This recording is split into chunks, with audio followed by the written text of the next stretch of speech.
Good morning, everyone. Thank you so much to MindMingle for having me here. After Sir, there is little left to say, but let me start with me being a student. Let me start from the perspective of being a student. And I think the first thing when we talk about education sector that we need to realize is, this is the one thing that I never find discussed, is what really are we trying to achieve by education. So I remember in business school, whenever we used to start a project, the first thing that we would do is we would pen down what is our target, what are we trying to achieve, what is our goal. And I think somewhere along the way, we've lost that. So as a student, I was that for many, many years of my life, unfortunately or fortunately. So one thing that I do think we need to remember is what exactly is it that we are trying to get our children to learn when we send them to school. And usually it becomes skills, which becomes your history, your geography, your maths, your science, or some subject that we're trying to teach them. But what we forget is that actually the purpose of education has changed over the years. When the British started it, it was about making clerks, making people good enough to come to their office and do their file work. That was the basic purpose of education when education was launched in India. But that's not what we're looking at now. And we haven't really revamped our education to go for our current aims. We haven't really done that. And I don't know if you all agree with me, but I think the main purpose of education in this country right now is to make human beings who are well balanced, adjusted, and who make a good, positive society. Like Sir was talking about nexus of good. Unfortunately, if we started that in our school system itself, if we started teaching kids how to be good human beings, we wouldn't start doing this post our retirement, or we wouldn't have to get these initiatives on board. And I find very few schools which actually focus on telling kids how to be good human beings. We focus on final results. We focus on 12th mein kitne number aaye, 10th mein kitne number aaye. And we forget that your child might be the most, unethical person. And we really just care about that end result of how much did you score in school, while your child would be someone who does not behave well with women, who misbehaves at home, who misbehaves in society. And we forget that element. We forget that we need kids who are actually going to go out and make us proud of being those human beings, not those achievers. It doesn't matter how much money you earn if you're unhappy and if you're making the world around you unhappy. And we stopped somewhere telling our kids how to just be good human beings. The element of ethics, the element of how to be adjusted, well adjusted in society, that's missing. There is a reason why we're still one of the most depressed societies in the world. And that's because we stopped teaching our kids how to be happy. We forgot to teach our kids how to be satisfied, how to be happy, and how to deal with failure. We've started doing this thing where we award everybody and award every child for just being a participant, which is great. But that's again being done at just to do that. We haven't really dealt with the individuality of every child and teaching every child how to be happy and how to grow up to be happy. One of the saddest things I think as an IS officer that I get to do is that when I have to pass over or sign off inquests where little kids have committed suicide. And that's not a decreasing number, unfortunately. And we aren't taking responsibility for that. We as society have forgotten to take responsibility of why our kids are in that state. It's a very sad topic to talk about, but I feel like this is very, very, very relevant when we deal with school system. We need to have kids who learned how to be happy. And so I think one thing that we can do is possibly allow kids to be themselves. In classrooms, we kind of force our ideas down people's throats. We tell them, no, don't think differently. This is the right answer. We need to, I don't know, it is very tough, and especially as teachers, it's very tough because every child would require a little more effort, a little more special attention. But if we could get to that stage where we allow each kid to think for themselves, because trust me on this, ideas, I will not accept an idea which you've told me to accept. I would be much more comfortable with something that you've helped me think up.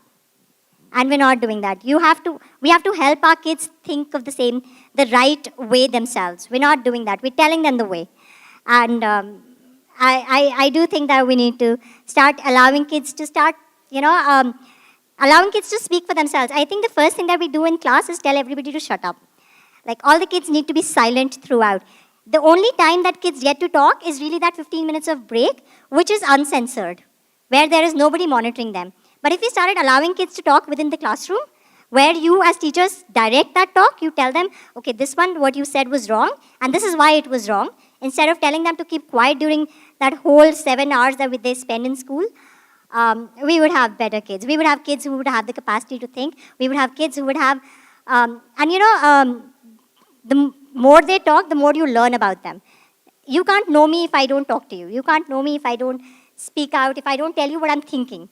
And I realize that we have a system right now where it's very tough because the educators are too few and there's so many kids. We have a rising population. But until we solve this issue where we do have small mentor groups and we have small groups where each child is made to talk, because you don't talk at school, then when you come out of that school and start talking, the kind of things that you talk are not really worth saying. So it starts at the school system. Let's have a school system where we get our kids to start speaking, get our kids to start talking, and get our kids to, actually express opinions. And let's take those opinions, let's help them change those opinions on their own rather than telling them, this is what I am telling you is right. Please think this and nothing else.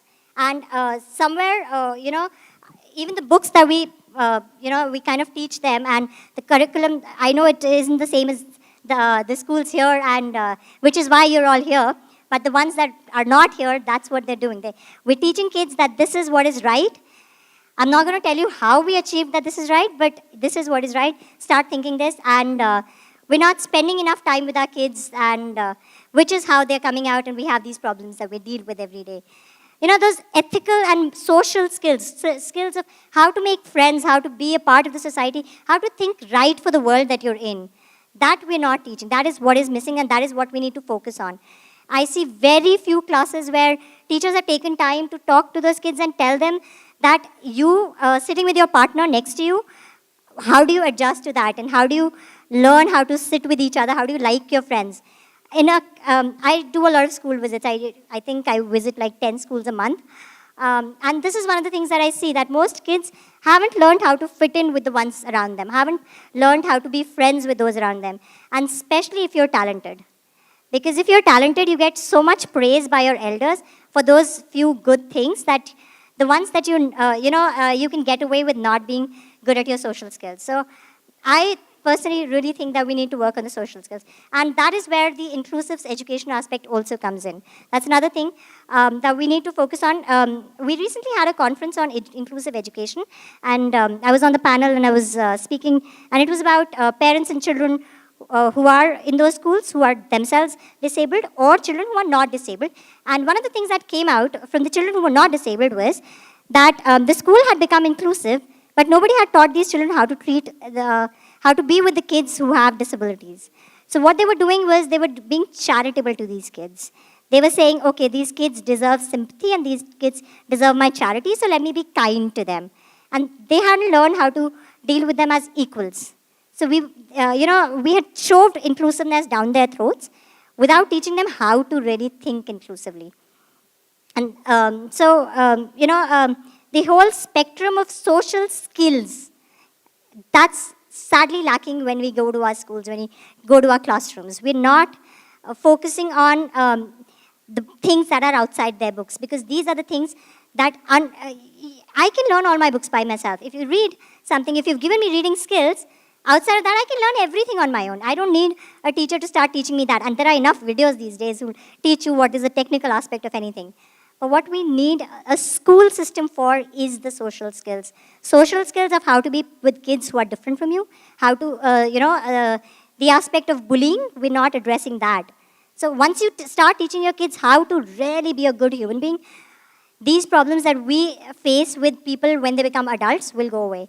And the amount of depression that exists within school kids, the anger and the angst that it exists is not getting addressed. The minute we put in this aspect of social skills and we start teaching them how to deal with your own life, discuss your problems, talk to them, come out, speak about your problems, tell us what you have, what is going wrong in your life, and let us solve it. Get counselors, get people who can help you with it. Just helping our kids understand that their problems exist and it's okay to deal with them. I think those are the things that we really need to focus on, and I believe that it starts from teachers and it starts from people like you who are already at this platform, who are already doing innovative things.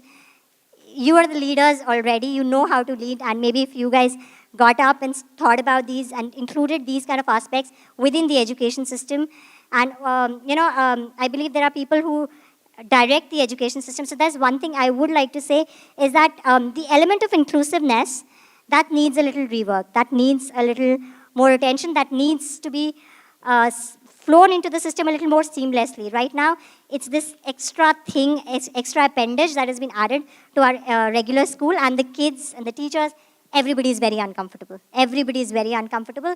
Nobody knows what to do with it, but they want to do it. So we need to streamline that somewhere, sir. And we need to, make that a little easier for the kids who are not with disabilities to deal with these kids in their classroom. For example, maybe when we're doing our teacher training, within that itself, why not teach every teacher how to be a sign language interpreter? Why do we need separate interpreters in that classroom? Let's have every single teacher know how to use sign language, every single teacher know how to use Braille. Why not? The minute you have extra special someone coming into that class, you've decided that those kids need something special. They're not the same as everybody else. The minute you start, your same teacher in the classroom cannot deal with those kids, you need a special teacher, those kids are separate. Those kids are a different part of the classroom, and the rest of the people will only feel charity and sympathy. And, it's a very common sense perspective. We need every single child to be able to perform to his best abilities in the society. The minute someone is falling back, the minute someone is not doing their best, the rest of the people will have to come up and take that burden. What we've done as a society is we've economically reduced the potential of that child. The minute I have dependents, the minute my women and my children with disabilities are not really doing their bit, the minute I'm telling them, you sit at home and I will take care of you, that is the minute that my work has doubled. And my time and my energy is just that much, which means A, that person's abilities are not being utilized, and my energies are going into taking care of them. So as a country, my loss, there is loss of that person, and loss of my work spent on those people. So the productivity of us as a society, the productivity of India as a country goes down by a huge margin. So it is for a very selfish reason that we need to make sure that every child that comes out of our school system is able to perform to their best abilities. Because then our burden as a society reduces. Our burden to monitor that person's actions reduces. If I have ensured that all my children are happy, they will go out in the world and have less fights. There will be less need of police systems. There will be less need of government. And that money that I'm spending on that policeman and having that police vehicle and having somebody stand on that corner, that reduces. The minute my child is well adjusted, my child is happy, my child does not create problems in the world, my energy spent on solving those problems can go into something else. And we as a society can progress. So simply for my country to reach that, potential that I see it as, I need my kids to start being good social human beings. My kids to start knowing how to deal with everybody else in the world, and my schools to really be inclusive for every single child, whether that child is a transgender child, whether that child is a girl, or that child is a person with disability. Thank you so much, and thank you so much to Mindmingle for having me.